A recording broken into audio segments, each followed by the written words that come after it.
Voici le ministre Jean-François Roberge.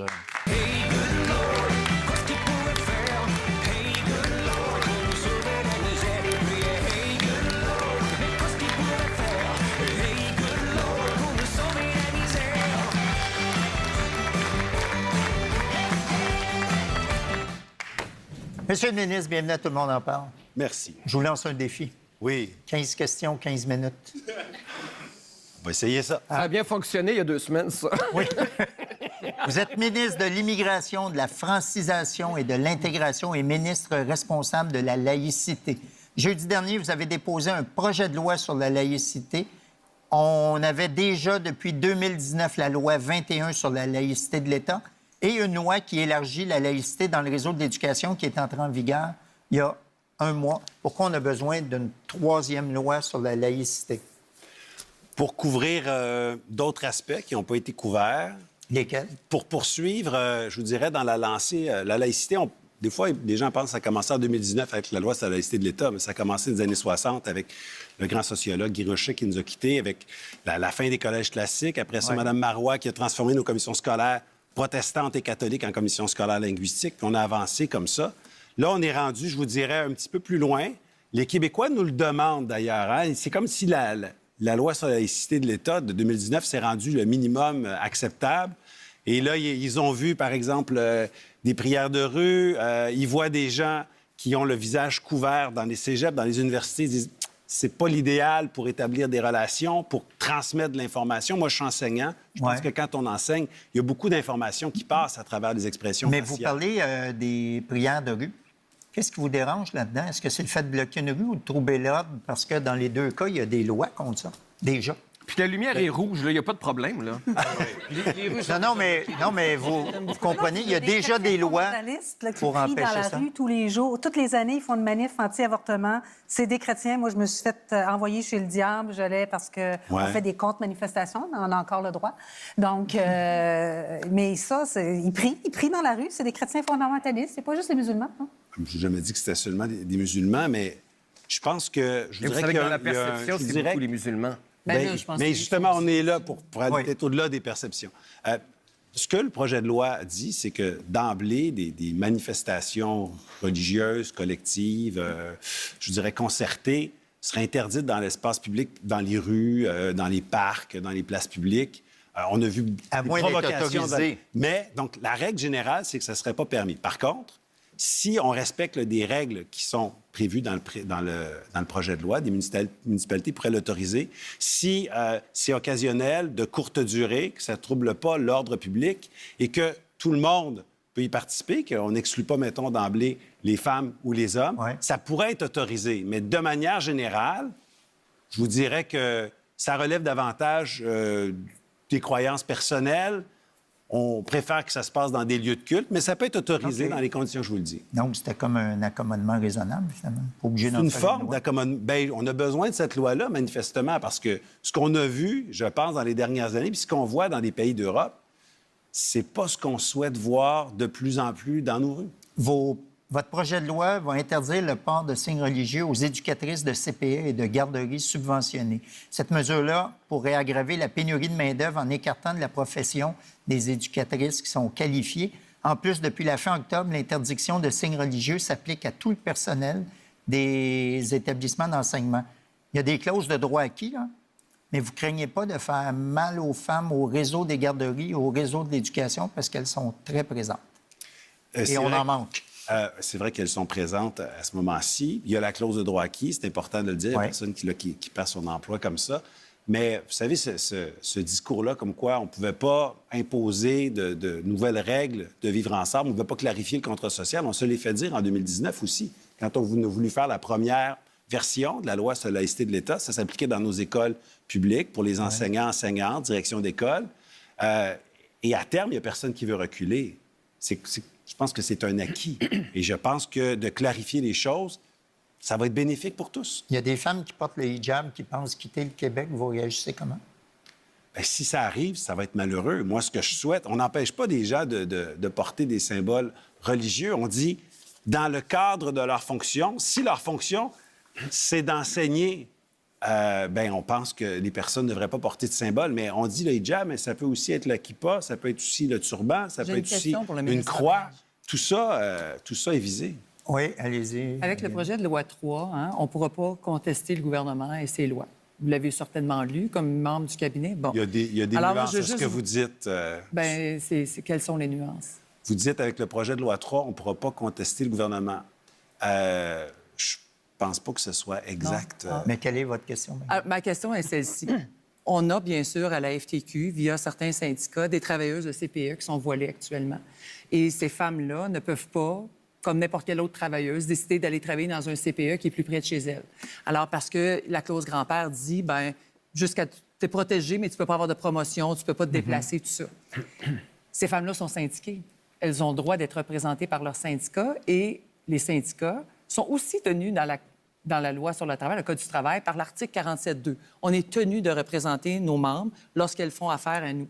Alors là, qu'est-ce qu'on fait dans un cas comme celui-ci? Je suis une femme voilée, je suis brimée comme travailleuse parce que je n'ai pas les mêmes droits que ma collègue à côté parce qu'elle n'est pas voilée. Elle veut appliquer sur un poste. La loi, le syndicat dit on ne peut pas poursuivre le gouvernement. Par contre, on est tenu de les représenter parce que le Code du travail est clair. Là, dans votre cas, je vais vous aider dans la réponse. Là, vous amenez une cause vous n'avez pas besoin de moi, non? finalement. Allez-y, vous y allez tout seul. Je veux juste démontrer... C'est autosuffisant dans votre argumentaire. Monsieur, ce que j'essaie de démontrer, c'est que vous faites une chose et son contraire. Donc, vous venez d'attacher les syndicats avec ce qu'on peut faire et en même temps, vous amenez une loi qui nous dit on ne devrait pas faire ça, mais dans une autre des lois qui existent déjà, on est forcé de les représenter. Monsieur le ministre. Des accords à la base. Vous dites une travailleuse n'aurait pas le même droit qu'une autre ou un travailleur n'aurait pas le même droit qu'une autre. La loi traite tout le monde de la même manière. Oui, je pense que oui. La loi s'applique à tout le monde. Dans votre loi, va pouvoir aller Changer dans de un autre CPE. CPE. Mais c'est pas possible en ce moment pour les professeurs qui veulent changer de centre de service scolaire. Elles ne peuvent pas devenir non plus conseillères Des pédagogiques. professeurs peuvent changer ce qu'on dit. Puis c'est appuyé par une grande majorité de Québécois. Non, ce qu'on dit, c'est facile, c'est important. Moi, je trouve ça important de faire des choses qui respectent la volonté d'une grande majorité des Québécois. Oui, mais il faut protéger les minorités. Et ce qu'on dit, la majorité, c'est que ce qu'on souhaite, c'est que les personnes qui sont en autorité retirent le symbole le temps qu'elles font ce travail-là. On a laissé la clause de droit acquis, mais le souhait général, c'est que les personnes qui enseignent ou qui sont, par exemple, dans nos CPE, ne portent pas de symbole pendant qu'elles travaillent. Vous voulez arrêter de subventionner les écoles privées religieuses, par exemple les écoles catholiques et les écoles juives, mais seulement dans 3 ans. Ça fait des années sur ce plateau que les ministres de l'Éducation nous disent qu'ils vont arrêter de financer les écoles juives. Ça se passe jamais. Pourquoi attendre encore 3 ans? Vous voulez pelleter ça dans la cour du prochain gouvernement qui va vous succéder? Bien, je pense que ça va être nous, le prochain gouvernement. On va continuer. Bien, je pense que tous les gouvernements ont fait ça en se disant... Non, mais attendez, là. C'est prévu dans le projet de loi. Les écoles... On peut jamais présumer de la sanction d'une loi tant que c'est pas fait. Ouais. Mais c'est dans le projet de loi. On devrait travailler ça, adopter Pourquoi ça 3 cet ans, hiver, monsieur? essentiellement. Pourquoi 3 Juste ans? préciser les règles. Ce qu'on dit, c'est que pour conserver les subventions de l'État, toutes les écoles subventionnées, qui sont privées subventionnées, devraient renoncer, si elles le font, à sélectionner les jeunes en fonction de leur religion, sélectionner les enseignants en fonction de leur religion, enseigner ou transmettre la foi, faire des prières, faire des cérémonies religieuses dans le cadre des cours. Ça peut toujours arriver, mais l'équivalent de la Ligue de soccer ou la Ligue d'impro, facultatif et non financé par l'État, il y a plusieurs collèges qui ont été fondés par des congrégations il y a très longtemps qui font plus ça, ça ne leur change rien. D'autres, il y aura des ajustements à faire. D'autres, la transmission de la foi est au cœur de leur mandat. On va laisser à ces organisations le temps de se dire, bon, est-ce qu'on veut renoncer aux subventions de l'État ou on veut se transformer? Je pense qu'il faut laisser le temps au conseil d'administration, à ces gens-là, de prendre cette décision-là. On renonce aux subventions ou on change de mission. Moi, je me rappelle, c'est peut-être en 2010, c'est peut-être avant, j'animais la fête nationale. Ce débat-là existait déjà. Et je me rappelle d'avoir dit, parce que je ne suis pas ni un ministre, ni un politicien, j'avais dit, pour moi, c'est laïque en public et ce que vous voulez en privé. C'est une belle phrase. Je suis très fier de l'avoir dit. C'est un peu dur à appliquer. Puis j'ai souvent l'impression qu'on l'applique aux gens les moins dangereux plutôt que d'attaquer les têtes, c'est-à-dire les têtes dirigeantes, les fondamentalistes religieux, ceux qui influencent les personnes à pratiquer une religion rigoriste, sévère et discriminatoire. Puis on attaque les personnes, les pauvres madames dans des CPE, des gens qui dérangent pas vraiment. Même si je suis pas pratiquant, moi, puis même la religion catholique m'intéresse fuck all. Mais je trouve qu'on s'attaque tout le temps aux plus faibles de ces gens-là, puis qu'on laisse les dirigeants s'en tirer. Ça, c'est mon opinion personnelle. Bien, c'est une bonne opinion, mais je Merci. pense pas que la loi s'attaque d'une certaine manière à une personne ou à un groupe. C'est pas l'objectif. L'objectif, c'est de clarifier notre contrat social. C'est pas l'objectif, mais c'est ce qui arrive. C'est ça. Bien, il y a une question de perception. L'idée, c'est de clarifier le contrat social, de dire, bien, on a adopté au printemps dernier une loi sur notre modèle d'intégration à la nation québécoise. On a dit, dans le reste du Canada, là, ils aiment le multiculturalisme, c'est correct. Chez nous, c'est pas ça. On va dire qu'on est une nation, on a notre langue, on a notre culture, on a notre parcours historique. Quand on arrive ici, il faut savoir c'est quoi les codes. Puis après ça, on définit avec la loi sur la laïcité, encore plus, je vous dirais, comment on veut travailler, comment on veut vivre. Et ça envoie un message aussi à des gens à l'extérieur qui disent, bien moi, je voudrais peut-être arriver quelque part en Amérique, au Canada, puis imposer des valeurs, par exemple, m'opposer à l'égalité homme-femme.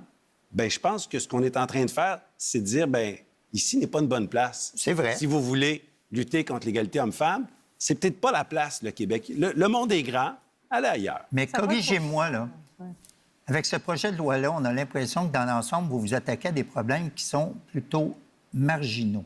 Pourquoi est-ce qu'il y a urgence de légiférer? Serait-ce électoraliste? Mais l'interrogation. d'abord, gouverner, c'est prévoir. Quand on voit des choses, il ne faut pas attendre nécessairement qu'il y ait un gros enjeu avant d'y toucher, sinon ça va devenir impossible. On ne pourra plus bouger. Ensuite, les gens qui disent « Ah, vous faites ça parce que là, c'est l'élection ». En 2019, on venait d'être élu, on était au début d'un mandat et on était très haut dans les sondages. Et on a fait la loi sur la laïcité.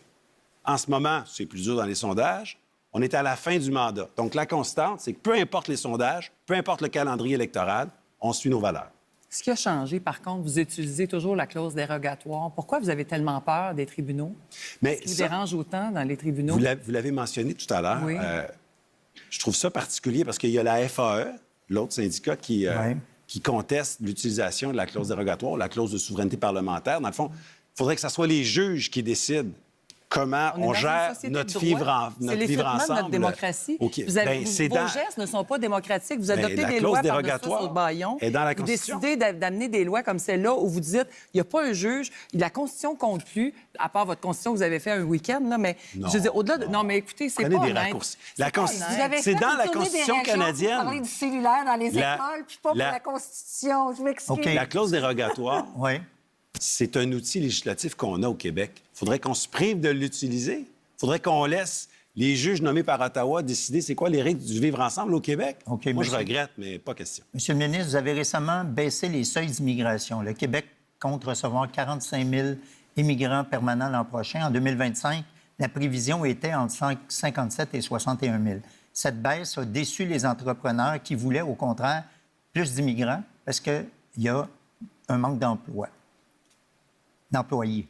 Cette baisse, couplée avec votre nouveau projet de loi, ça risque de faire pas mal du mal à plusieurs secteurs. En fait, peut-être qu'avec cette loi-là, vous allez vous attirer plus vous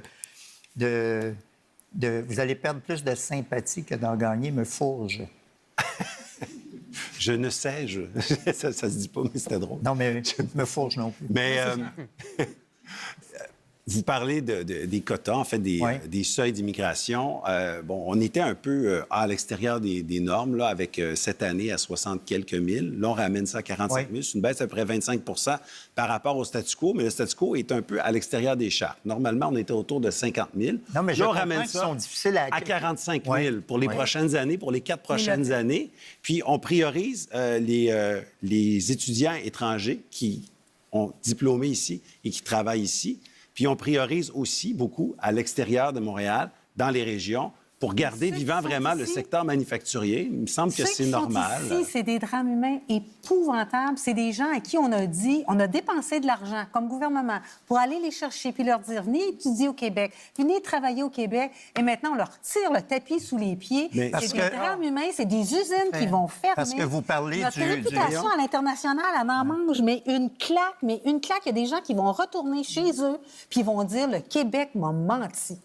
Bien, écoutez, Ça s'appelle le programme Expérience québécoise qui faites est le aboli. procès d'un programme qu'on est en train d'implanter, qu'on commence là. mais Excusez-moi, les je vous ai réflexions coupé. sont Oui, mais- oui, vous avez Allez-y. aboli le programme Expérience québécoise Oui. qui permettait à des étudiants étrangers, des travailleurs temporaires, d'obtenir leur résidence permanente.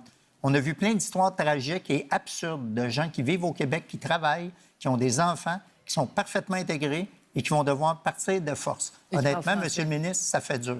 Pourquoi ne pas permettre à ceux qui sont déjà installés de rester ici et de légiférer en fonction des nouveaux arrivants? On est capable d'accueillir. Tous ceux qui avaient déposé dans l'ancien programme, donc ceux qui avaient déjà postulé, vont voir leur dossier traité selon l'ancien programme. Maintenant, on crée un nouveau programme, le programme de sélection des travailleurs qualifiés, pour lesquels on va prioriser, comme j'ai dit, les gens qui sont sur le territoire québécois, les gens qui parlent français, les gens qui ont un emploi, je pense qu'on se rejoint là-dessus. Puis on dit, bien, on va respecter nos seuils, environ 45 000 par année. Donc, il y a une grande majorité des gens qui sont ici sur un statut temporaire qui vont pouvoir le régulariser. Est-ce que c'est tout le monde? Je ne peux pas vous le garantir. Mais qu'est-ce Je que peux ça pas veut vous dire quand vous garantir dites que ça va être tout le monde? Ceux qui étaient dans le programme avant, ils vont être considérés d'une manière particulière. Qu'est-ce que ça veut dire? On a vu plein de reportages au téléjournal cette oui. semaine. Ben oui. Est-ce qu'ils Il y vont avait des rester ou familles. non? C'est ça Oui, il y la avait des question. familles. Moi, je voyais Exactement. une mère avec 2 enfants. Ils étaient venus étudier, ils étaient implantés, ils sont super bien intégrés. Et puis, ils disaient, on nous a dit, venez ici. Et Exactement. maintenant, on leur dit, allez-vous-en. Ouais. Mais, excusez-moi, on ne dit pas allez-vous-en. On a dit il y a un programme qui existait. Si vous avez postulé dedans, on va le traiter. Maintenant, ce programme-là ferme.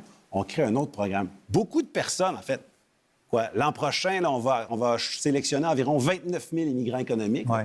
29 000 personnes sur le territoire québécois vont recevoir une bonne nouvelle dans les prochains mois, dans la prochaine année, selon le nouveau programme. Les gens disent, le nouveau programme, il ne marche pas. On vient de le créer. Oui, mais tant mieux pour Donc, eux. les gens ne l'ont pas reçu. Non, mais encore, tant mieux pour les cette prochains. La seule invitation-là. chose qu'on disait, c'est que ceux qui sont déjà là, qui sont déjà intégrés, je pense qu'il Ils sont devrait plus y que avoir... 29 Mais Ils devraient attendez, rester. vous dites qu'ils sont déjà intégrés. C'est pas nécessairement tout le monde qui est sur le territoire québécois depuis un an Qui est parle intégré. Je français. suis Il y a d'accord. beaucoup de personnes qui sont ici qui Mais veulent l'histoire rester ici, d'horreur qu'on a ne vue, maîtrisent pas monsieur encore la Landry. langue française. Ben oui, mais si Non, ça mais fait nous, un on an parlait qu'ils essayent, d'histoire on leur dit d'horreur, maintenant, là, c'est qu'on plus a bon. vu. C'est pas ce qu'on leur dit. Je regrette. Je un an regrette. que j'essaie. Monsieur le ministre, j'ai très hâte de voir comment ça va se dérouler. Mais moi, j'ai hâte aussi. L'application. D'ici Noël, on va faire des premières rondes d'invitations, puis Ouais. on va en faire après à chaque mois en 2026, en sélectionnant des gens qui ont les meilleurs profils, qui sont dans des secteurs où on est en pénurie de main-d'œuvre, des diplômés du Québec, des gens qui travaillent en région, des gens qui parlent français, évidemment, et surtout en priorisant, puis je pense que les Québécois sont d'accord avec ça, en priorisant les secteurs où on est en pénurie de main-d'œuvre. Allez-vous vous préparer Merci. quand Legault va démissionner, M. Roberge? Je vais être candidat à la prochaine campagne électorale, Bon. Comme Merci premier beaucoup, ministre? Monsieur le ministre. comme député de Chambre. Comme député. Oui, parce qu'il faut être élu au gouvernement pour pouvoir être ministre après. Ça l'aide. On est d'abord député de notre Oui, circonscription voilà, avant toute exactement. chose.